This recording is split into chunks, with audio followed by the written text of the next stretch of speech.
Hungry? Grab us.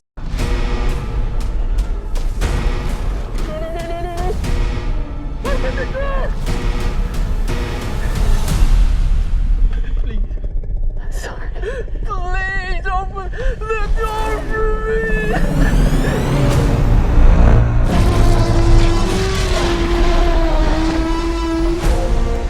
Ladies and gentlemen, boys and girls, once again, this is the Macro One. This is BlackTalkRadio.tv. This is also Iconic Films, IMF, that is Iconic Movies and Films, and we are doing a review for Jurassic Park. You got it, Jurassic Park, The Rebirth. We put ourselves in a place we don't belong. Survival is a long shot. Now, as always, I have the man, the myth, the legend, Mr. Andrew Baker, making his return back to IMF. Andrew Baker, what is up, my brother? Hello, world. It is good to be back. I'm really excited to get into this review today. I think Jurassic Park 3 was one of the earliest movies I watched as a kid that I really remember growing up. But we'll get into that in just a second. So the film that we're here to talk about today is, of course, Jurassic Park, The Rebirth. Now, this is a film starring Scarlett Johansson as your primary lead, and this film takes place in a world where the dinosaurs have independence. They run the show. And when we start the film, our lead character, Scarlett Johansson, she is being brought on to put together sort of an elite team. Dr. Henry Loomis, this is Zora Bennett, our mission specialist. Sorry, what mission? Can you be ready tomorrow? I can guarantee your safety. I mean, more or less. More or less? We're the best at moving things and people in and out of places they shouldn't be. Now, she gets brought on by a villainous character, Martin Krebs, played by the actor Rupert Friend. And he's like a big-time investor. He's got a lot of money. He works for, again, some shady kind of organization. Now, there's another member of this team, Jonathan Bailey. That is the actor, and he plays Dr. Henry Loomis. They all go and recruit the remaining members of their team. He's your guy? Move up towards Barbados, avoid government patrol, but there aren't that many anymore. Why's that? No one's dumb enough to go where we're going. Mahershala Ali, he plays the character Duncan Kincaid, which I actually think is the coolest name out of all of them. But he is sort of a, semi-militia boat captain, a person that you can basically bring on, a jack of all trades that can do a lot of different things. And then they set out to this exotic location where they must abstract 3 key DNA items. This would be a medical breakthrough that could save countless lives. It comes from the largest dinosaurs on the planet. Oh my God. Fortunately for us, all these species exist in one isolated place. If we get this DNA, millions of lives are saved. So again, that is the noble reason, the heart disease, but really what the villain that we find out later wants to procure it for is for the billions and trillions of dollars that having this kind of technology could prevail. Now, in your opinion, what did you think of the overall plot and the setup for this film? I was shocked at the most ridiculous notion I've ever heard, which is the opening titles, the opening words on the screen is that people are bored with dinosaurs and no one cares anymore. Mm-hmm. And from that point on, it was just hard to fathom, especially in a Jurassic Park film. Like, I'm going to see this movie. It's the 7th one in a series. People in Midwest USA doing underground raptor fights or whatever. Like, we have Tiger King and exotic animal collectors. I just found it so hard to believe that people were bored with like a T-Rex. To still go look at the bones of that? Maybe not the bones. Because see, I always thought, and again, we're only talking about this right now, but I'm just saying, I always thought the whole point of why Jurassic Park was supposed to be such a big deal was you could see them live. Like that, like I could kind of see To me, it would kind of be like, again, to talk extinction, but it would kind of be like the same way that Netflix caused Blockbuster to go extinct. You know what I'm saying? Like, if I can just digitally download, like one of the interesting things about Netflix, I don't know if you knew this, but I didn't know this at the time when it was first introduced. But the guy who created Netflix, remember when it first came out, you ordered your DVD and they sent it to you in the mail. But what was really ingenious about it was always based on one day you'll be able to just download the film. You won't have to call it in. You can just download the film and watch it through your Netflix account. So the way I look at the whole prehistoric Jurassic Park thing was once they introduced that you have live, real, breathing dinosaurs, then museums are no longer like, why would I want to go look at some museum when I can go to a Jurassic Park and see the real thing? That was just my take on it. But I digress. Like, what do you think? I mean, like, it was different because it opens up with the Brontosaurus stuck in a New York a New York underpass or whatever. Right. People were just like driving by, not even a problem. Like, oh, hey, look, it's just like a Brontosaurus or whatever. I felt like that to me was them trying to indicate that no one cared about them even alive. Right.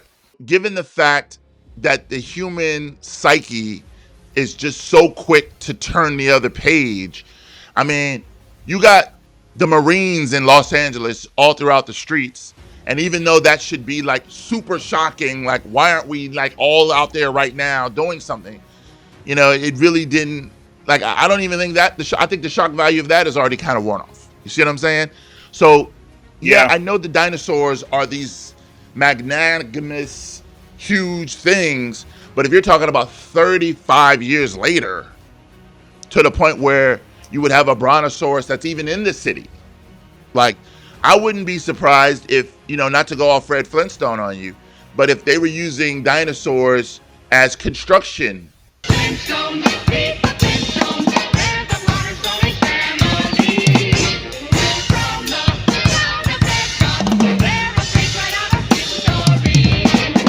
What did you first of all think of Scarlett Johansson? I think her character was the very cookie cutter, hey, I'm an ex-special ops, mercenary, hired for one last job with the lifetime payout. Like, yeah, like I've seen that, 50,000 times before.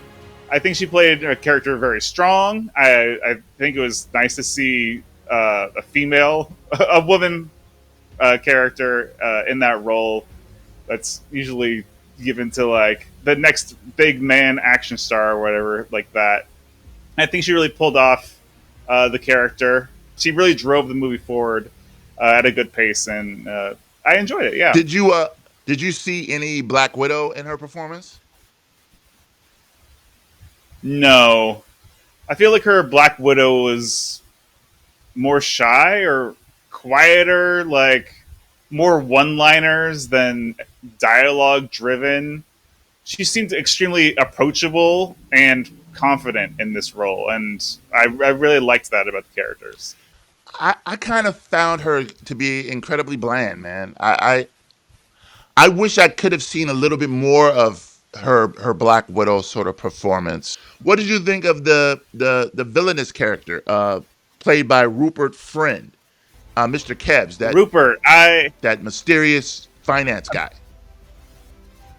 Big fan. Again, very cliche writing, I think. I applaud everyone on their acting performance. I thought that none of them were given very good dialogue. Like when you say, I wish I seen Scarlett Johansson do some of her Black Widow stuff, I think that just would have been her dialogue more than the way she played the character. Okay. Same thing with the pharmaceutical bad guy. He was the prototype bad guy all the way down to having that deep dark tan. Like he had the tan with the white shirt and the white hat. Like he was definitely the prototype bad guy. Oh yeah, 100%. Yeah. And I think he didn't have many layers to him. One note. I think Yeah, it was completely one note. Like, he was a great guy to hate. You Sure, know, bad guy. that's all you can really ask for. Literally Yeah, the bad guy. Like, yeah. literally the bad guy. You know, it's funny because I actually like the fact that he was just the bad guy. Like, he was literally just the bad guy. He was the guy behind the curtain. Like, I'm saying in like every single way. Like, white shirt, you know, dark skin, just everything. Like, he was literally the bad guy. He was a one-note character. Mahershala Ali. To me, this is when the film really finally takes off, when he gets involved. Duncan Kincaid. First off, huge fan of his. I remember seeing Moonlight in the theater, and I was like, I'd never seen him in anything before. Yeah. Blown away. And it was that year he was in like everything. So anyway, we've got our team together. We're heading out to this tropical part of the world. Again, part of what I think is super cool about this is that the dinosaurs have their own continent, like literally. So we're getting away from the dinosaurs in the city and all that bullshit and all those pre-Jurassic Park 4, 5, and 6 when they're running around in Spain and all this dumb shit. And we're going back to prehistoric island.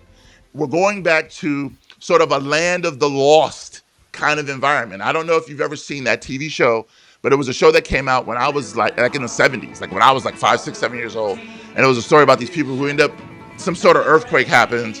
They go to the center of the earth. And when they get to the center of the earth, there's all these dinosaurs. And if you see the movie on YouTube or the series on YouTube, you'll see the effects are really cheesy and corny. But it's like a prehistoric island that they get stranded on. To me, that's what this film was doing. It was going to a prehistoric island where we have to now extract these different DNA samples. Now, what did you think about that part of the plot? Because I'll tell you this, as a fan of G.I. Joe, like I said, a kid from the 70s and the 80s, man, if I told you how many TV shows I saw where Cobra had to go to this part of this country and then get this type of diamond and go to this part and get some sort of special shit. I loved that shit as a kid. I loved any kind of cartoon or movie where you had to go get different pieces and then that would form, the ultimate weapon or give you the ultimate potion or the ultimate formula. I mean, that's pretty much what the whole Thanos Marvel thing was all about, was him getting the different crystals and all that shit. What did you think about that part of the film? I like that. For me, it reminded me of King Kong. Going to a mysterious island full of dangerous creatures that could like kill you, and you don't know what kind of dangerous creatures they are.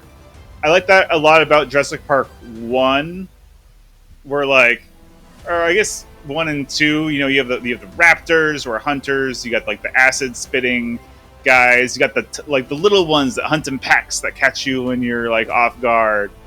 I appreciate that they had a whole island and weren't like trying to navigate around man-made objects. It reminded me a lot of Jurassic Park 3. I'll make that comparison a lot in this review. Okay. And like I did appreciate it.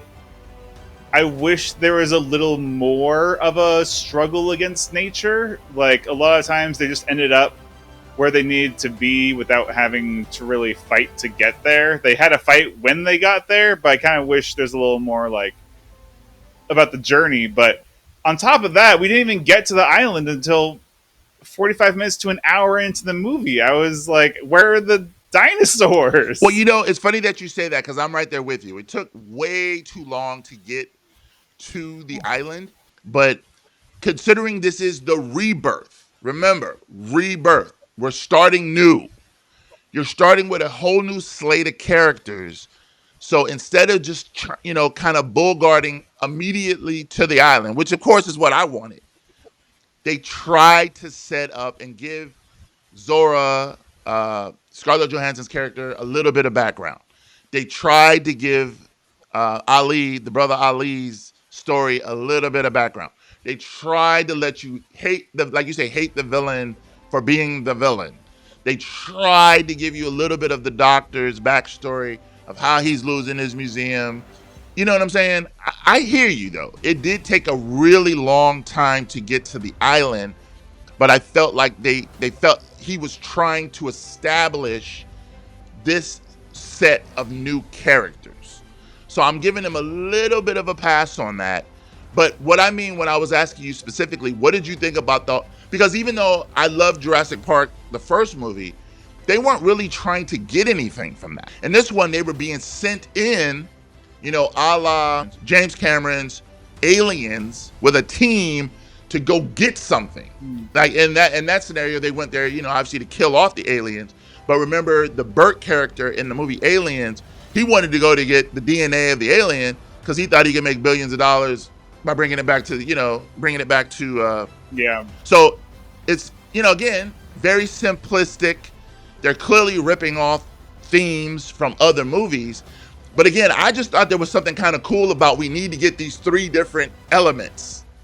And one in the water, one in the sky, one on the earth. And we're going to this really prehistoric land. But the movie actually starts when essentially the dinosaurs revolt against mankind and take over that island. Because remember, that was kind of corny, the whole thing with the Snicker bar, and then that causes the malfunction.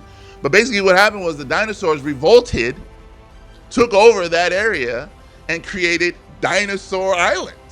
Like basically what they did. Mm-hmm. They declared their independence, and now they have a whole area of the world where all of the governments of the world universally said, you can't even travel there. Like, that shit is shut down because the dinosaurs are independent. They have their own independence.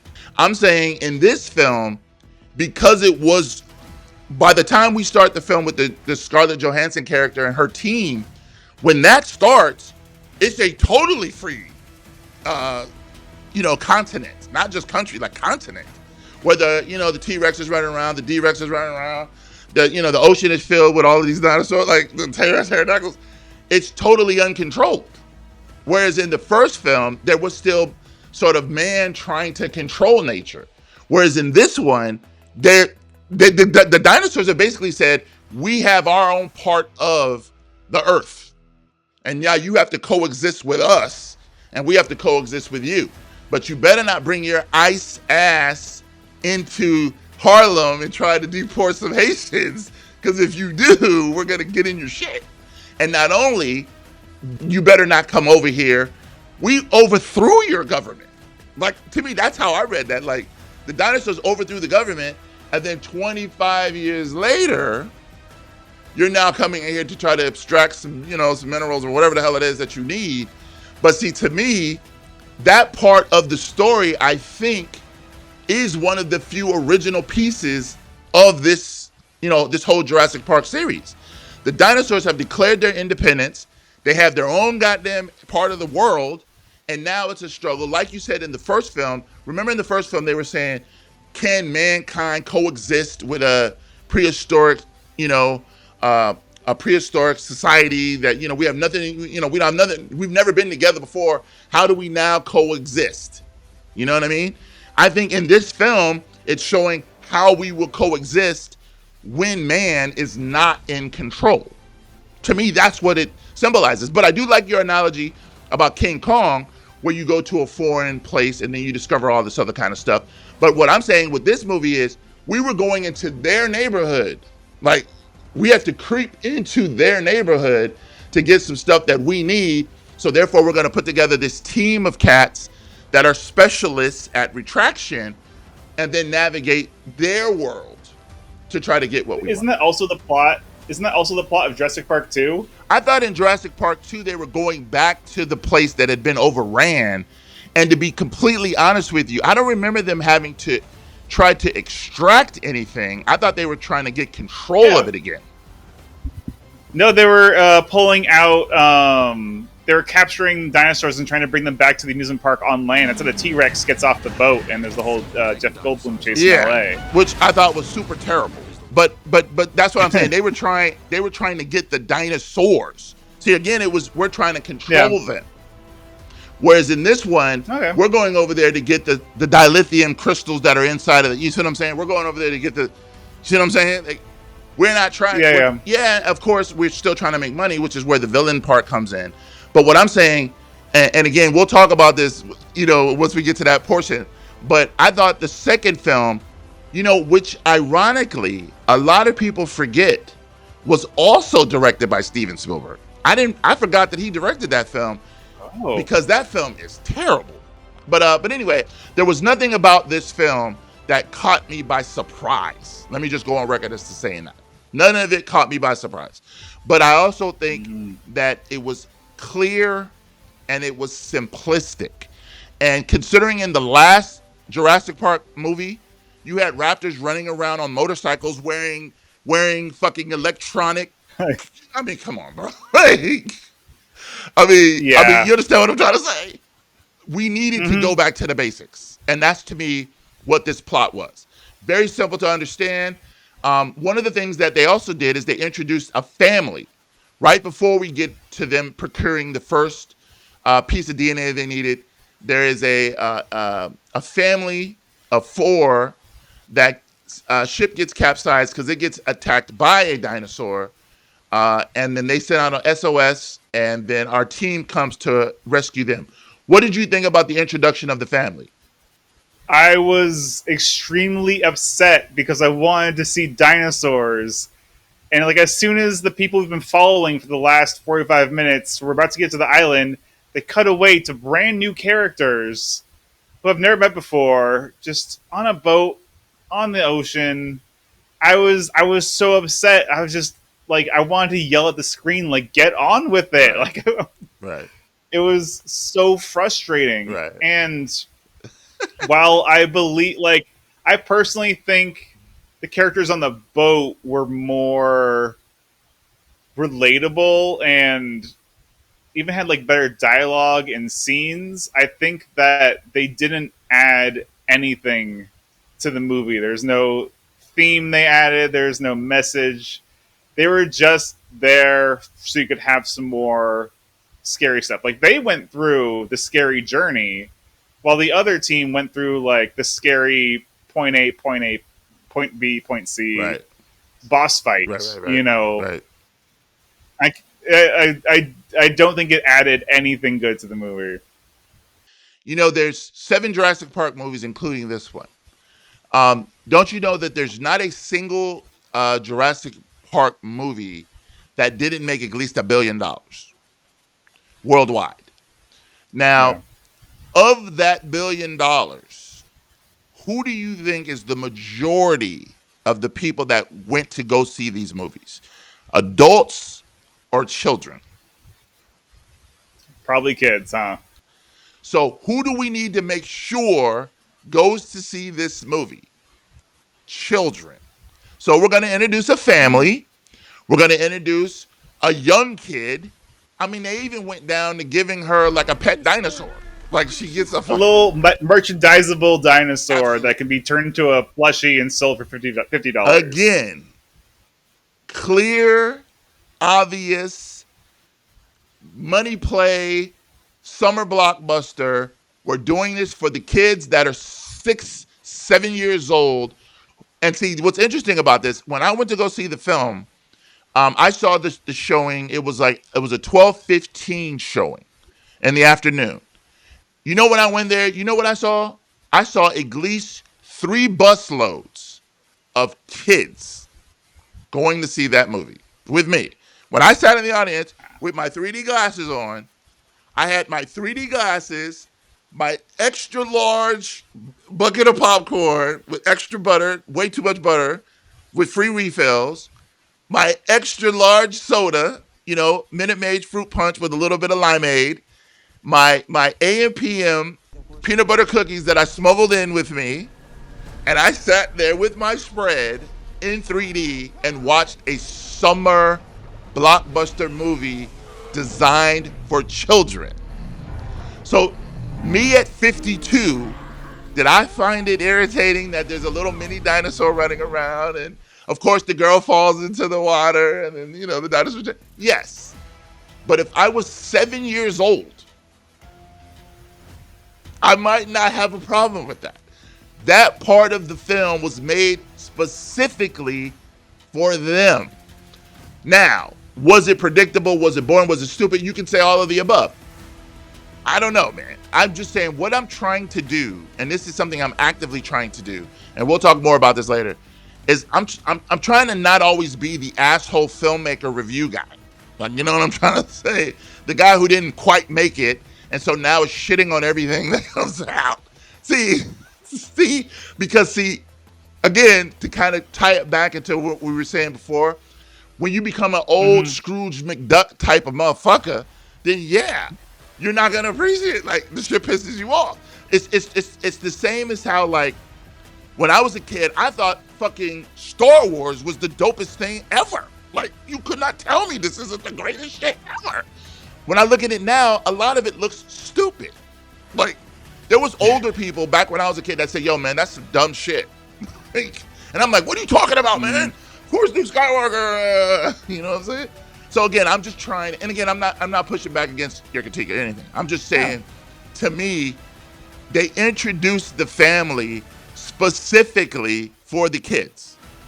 So remember what I was saying before about the first 45 minutes was to set up the characters. You can say it wasn't done well, whatever, but you had to establish Scarlett Johansson if she's the new lead. You have to establish Ali if he's her right-hand man. And then you have to establish the doctor who's supposed to want to fuck, but for some reason is acting like he doesn't. So then you establish the villain. So those are your four principles. Then you establish your family, which is just basically there to be in peril. And now we're on the island to abstract these three key ingredients. Now again, Rebirth, and we're talking about this movie and potentially future movies. We have to establish the new, ingredients to this world, this Jurassic World. Now, the thing I do have a major complaint with is I wish they had spent more time in the jungle. Me personally, man, I thought the way that shit looked was John Blaze. They were shooting in Thailand, dude. I've been to that area of Thailand with those natural, man, that shit looked incredible. They were not in some bullshit Hollywood studio like they were in Jurassic Park 3. They were in real locations, man. And I thought that they shot that shit on film, bro, not digital. They shot that shit on film, man. I thought the fucking cinematography looked dope as hell. And again, I got 3D joints on. So I'm like, wow, man, this looks really good. I thought aesthetically, the visuals, I heard some people say they thought that the dinosaurs didn't look that much better than they did in the previous ones. I disagree. I thought when we did finally get to the action portion, when the dinosaur was like trying to bite the dude when he was swimming underwater, that shit looked dope as hell. I thought those pterodactyls, man, I thought that shit was fire, bro. And then when they were in the tall grass, and she's, I thought it looked fantastic. What did you think? Okay, I thought it looked good. Like, the CGI was good. I think the framing was good, but there's nothing that I saw that made this stand out. I guess Scrooge, old Scrooge over McDuck? here. Nothing that I hadn't seen before. Yeah. But see, again, you're like, see, to me, where I think they could have really blown it even more, I thought when they went and tried to get the DNA from the pterodactyls, and they scaled down the side of the mountain, and that whole sequence when, they had the rope going down, and it was, man, I thought they could have done another 20 minutes of that. Like, I thought the visual of how that looked, I mean, that was straight, like, not Raiders of the Lost Ark, but I mean, it was straight with the scenery and the jungle, and man, that shit looked dope as hell. I was like, man, they need to do more of that. I would love to see that filmed, like I say, a la Aliens, where you have an elite team of motherfuckers that is headed by Scarlett Johansson, and they all have different things, and they're there to collect, whatever it is they're there to collect, and they have to battle all of these different types of dinosaurs. Like, I had never seen that aqua dinosaur, kind of played out the way it did. I know he was in the Jurassic World joint when he was at the, but like I say, in the wild, seeing him in the wild kind of do his thing, I thought that was cool. Even though you had those Brontosaurus with the really long tails, I think they could have done more with that. That was a straight ripoff from the first movie. The sort of the granularness of how big they were and how blown away they were. But I thought that shit looked good. I thought that shit was cool. I'm telling you, bro, for me, it was a back to the basics kind of thing. There was some really dumb moments in the film. Don't get it twisted. Like, the movie was really nonsensical. Like, one of the scenes that I really liked is, and this is towards the end, but when the villain finally gets captured by the D-Rex, the D-Rex grabs him. I was like, damn. Like, like I said, it wasn't necessarily all that grotesque or anything. There was another part where they ripped the guy apart, where the pterodactyl grabs one end and they rip him apart. But to see him just be like, literally, he just like chewed him up. Like, I think as a kid, I would love that. Like that would fucking turn me on, bro. Like, he literally was just eating him like he was a churro or something. Right? You know what I'm saying? But again, that's me. Like I said, when we get to this point of the film, I have totally turned off my grown man critique. I'm now just, like I said, I'm on my second refill of my popcorn. Like, you know what I'm saying? I had the extra large and you get at least one refill free. So I'm on my second refill of my soda. I'm chilling. I smoked a joint before I went to see the movie. So I'm good. Like, I'm golden. This is, you know what I'm saying? Yes, it's cliche. Yes, there's a lot of stupid parts of the film. I was totally invested in the island. Like, I was total when it got dark and Ali hit the flare and they were walking and you had to, and man, that shit was dope. Now, again, they had obvious like tension points that go back to the original Jurassic Park, like when they were at the facility. The exact same scene.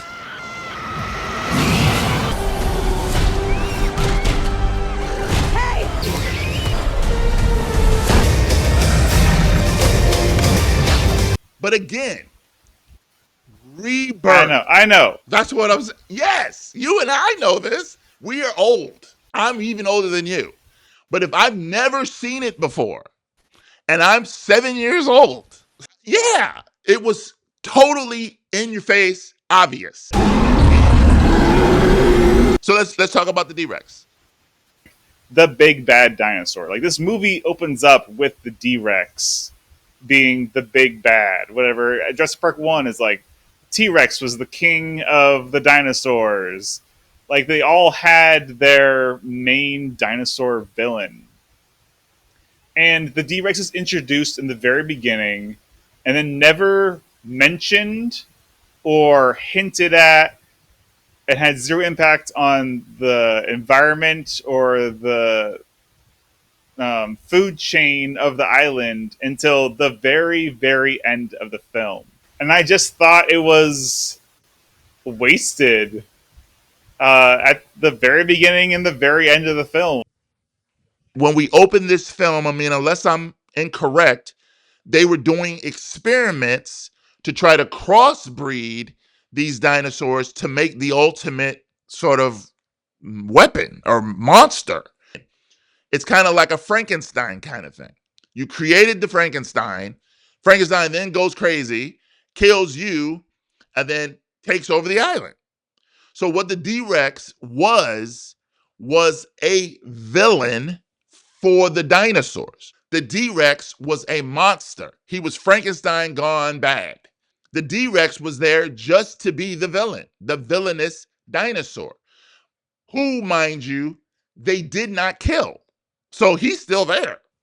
And all I'm saying to you is, to me, what they were trying to do with this film was reintroduce some core key characters, but brand new characters. And again, I don't have a problem. The problem I have more so is with the performances of the characters. But if you said to me, look, man, we're going to start another franchise. And to start your franchise, you got Scarlett Johansson as some sort of badass, reconnaissance chick. You got Brother Ali as your, badass reconnaissance black dude, commander, boat captain. You got a dope scientist. Now, he to me was the weakest of the three of the actors. But if you said you wanted to bring him back, I wouldn't be mad. Those are your three principal cats. And then we're going to assemble another team to go back into this world to do whatever, to extract whatever the fuck it is, Now, you got to come up with a story. But I'm saying, but we're just going to do battle in this environment.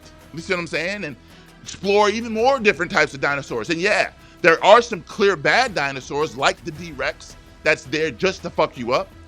I'm saying, I think if you're talking about establishing a core, I like that core. I think those three characters are strong characters that could potentially do a good movie, like a really good movie. I just thought, to me, Scarlett Johansson did not meet the challenge of being like remember how we were talking about, could Anthony Mackie carry Captain America? Like, does he have the charisma to be the main guy? To me, it was the same question about Scarlett Johansson. Does she have the charisma to be the main character? And I would say in this film, she didn't meet the challenge, but she wasn't so terrible that I wouldn't give her another shot at it.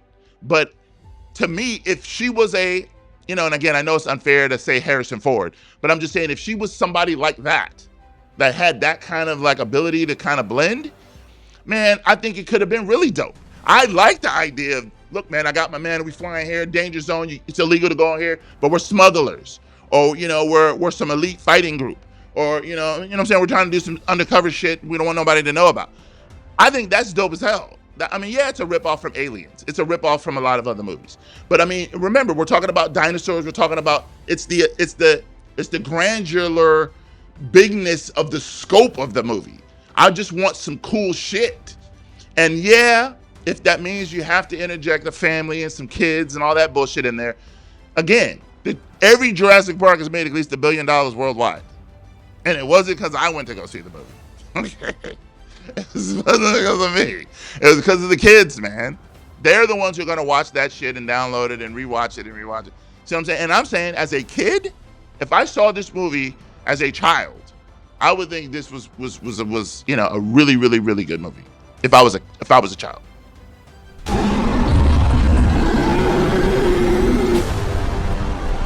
I am the Back Row One, and this is IMF, which is Iconic Movies and Film, also known as BlackTalkRadio.tv, and this is our review for Jurassic Park: The Rebirth. So for all of those, for IMF newbies, our rating system goes like this. 5 stars is what I call John Blaze, which means it's that incredible amount of heat. That would be 5 stars. 4 stars is fire, which means that it is putting in mad work and is really, really, really, really good. 3 stars would be butter on toast. 2 stars, which is some ass, meaning that you can watch it, it's decent, but there's nothing exceptional about it. And then, of course, we have 1 star, which is some total effing bullshit. That is 1 star, and that is how we rate our film. I am going to give this film butter on toast with a lot of jelly, which is 3.5 stars. Is I believe the cinematography was just outstanding. I love the concept of having an exclusive team. I love those kinds of films. To me, this was a return to the essence of what movie making is for summer blockbusters. Dinosaur movies. Now, again, I had very little expectation coming into this film. I wasn't expecting to see something that I'd never seen before. As a matter of fact, I knew how the movie was going to end before I ever saw it. The only question was, who was going to get eaten by the dinosaur? That really was the only question. Was the black guy going to survive? And, spoiler alert, he does, miraculously, in a way that you could even say is comical and stupid. But again, if what we're talking about is creating a new dinosaur world, I completely fuck with the idea that the dinosaurs overthrew the government that was trying to imprison them. That the D-Rex killed off everybody, and now the actual dinosaurs have their own continent. I mean, just think about that for a second. The dinosaurs have been liberated, have their own continent, which is next to the equator, the hottest part of the globe. And there they reign supreme. And if you want to come into our neighborhood, you're going to have to deal with us as dinosaurs. I love that. I think that is so cool. I think you could take that into so many new areas of just exploration. Now, would it be a retread of some of the films we've seen before? Perhaps. Are you going to some foreign? Yeah, we've seen movies like that. There's been at least 3 or 4 Godzilla movies or King Kong movies where they keep going to exotic islands and all the rest of it. But again, if you were to get a young, hot new director, somebody that had a vision and said, look, here's what you got. Scarlett Johansson Brother Ali, and whoever you want to bring back, whether or not it be the white dude who played Jonathan Bailey, whether or not it was him or somebody else, and said, this is your nucleus. Now take your elite fighting extraction team back over here into this world we created, add a few more members, and tell me a really cool story with the jungle and all of that shit. I would go see that again. I had a really good time. To me, it was silly, but I also stopped being Scrooge McDuck. I stopped being the angry 52-year-old filmmaker who, if only I had got a chance to show my vision, nah, man. I just sat back with my extra large popcorn, my extra large, Minute Maid fruit punch, and my red vines, and I just enjoyed the movie. I think you have the essence of something that could be really good. I really believe that. I think it achieved what its goal was, which was to reboot and to rebirth. That is my humble opinion. But again, as a 52-year-old black man watching this film, I had a good time. And I'm pretty sure that most of the kids that were in the audience with me, they enjoyed it as well. But that, Baker, is my review. So I'm going butter on toast with some really sweet strawberry jelly. That's how I'm rolling. How about you, Baker? I would rate this movie. After talking about it, it's changed back and forth. At first, I thought it was some ass. I'm gonna be completely honest. I would not watch this again. Really? But really, you would. So it has no rewatchable value. No, I don't. There's not a single piece of dialogue I would love to hear again. There's no action scene that I would go out of my way to watch again. There's no character I was really rooting for. I was rooting for the dinosaurs to eat people the entire time. And just the fact that it keeps you... this is keeping me on the edge of my seat, and then I'm just sitting back falling asleep for the first hour of this movie. You can do exposition, you can do character building on the island. You don't have to do it just sitting around doing nothing. Like, actions speak louder than words. I want a little more show, don't tell. But you're comparing it to what I hear about the sixth one and the way the direction that the whole franchise has gone for the last three movies. I will give it the benefit of doubt and appreciate it for trying to get back to the basics and doing what works right. So I'm going to give it 2.9 stars. Some ass. I don't know what that is. Some butter on ass. So it's ass. It's some funk. I don't know. Yeah. Some funky ass. It's almost. You can't go 3 stars. It just I cannot call this movie average. This movie is what Jurassic Park warned about. It is a clone of something that was really cool, and it ends up devouring the person who watches it and makes them have a really horrible time. So on that note, ladies and gentlemen, boys and girls, this is the Macro One. I'm joined by Mr. Andrew Baker as always. This is the IMF, Iconic Movies and Film Review. So that will conclude our review here today for Jurassic Park, The Rebirth.